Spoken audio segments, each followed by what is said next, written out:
तो hello friends, सभी को नमस्कार। हमारे यूट्यूब चैनल स्टेबिलिटी ऑफ धर्म में आप सभी का स्वागत है। अगर हमारे यूट्यूब चैनल पर आप नए हैं तो हमारे चैनल को सब्सक्राइब कर लीजिए और बेल आइकन को भी दबा लीजिए ताकि आने वाला वीडियो आप तक पहुंच सके। तो चलिए हम शुरू करते हैं। आज हम बात करने वाले हैं सर्पों अर्थात नागों की उत्पत्ति कैसे हुआ था। सतयुग में दक्ष प्रजापति की दो कन्याएं थी, कद्रु और बिनता। उनका विवाह कश्यप ऋषि से हुआ था। कश्यप अपनी धर्म पत्नियों से प्रसन्न होकर बोले, हम तुम दोनों से प्रसन्न हैं, तुम्हारी जो इच्छा हो वर मांग लो। कद्रु ने कहा, मुझे 1000 पराक्रमी और समान तेजस्वी वाला नागपुत्र हो। इसके बाद बिनता ने कहा, तेज शरीर और बल विक्रम में कद्रु के 1000 नागपुत्रों से श्रेष्ठ हमारा केवल 2 ही पुत्र हो। कश्यप जी ने उन दोनों को आशीर्वाद देकर वन में चले गए। समय आने पर कद्रु ने 1000 और बिनता ने 2 अंडे दिए। दासियों ने उन सभी अंडे को गर्म बर्तनों में रख दिया।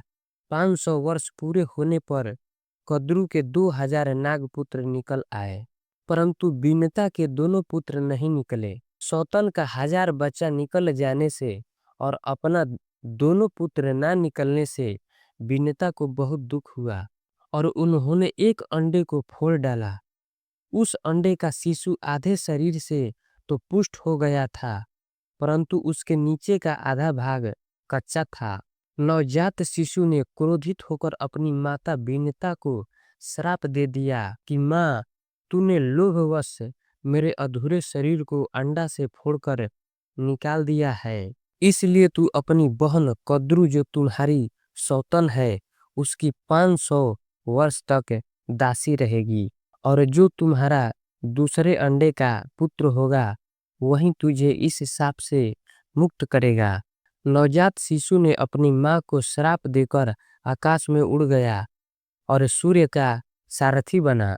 सुबह का समय सूर्य के चारों ओर जो लालिमा दिखाई देता है वह उसी शिशु का झलक है। उस बालक का नाम अरुण हुआ। 500 वर्ष पूरा होने के बाद उस दूसरे अंडे को फोड़कर महातेजस्वी गरुड़ बाहर निकले। वे जन्म लेते ही आकाश में बहुत ऊपर उड़ गए।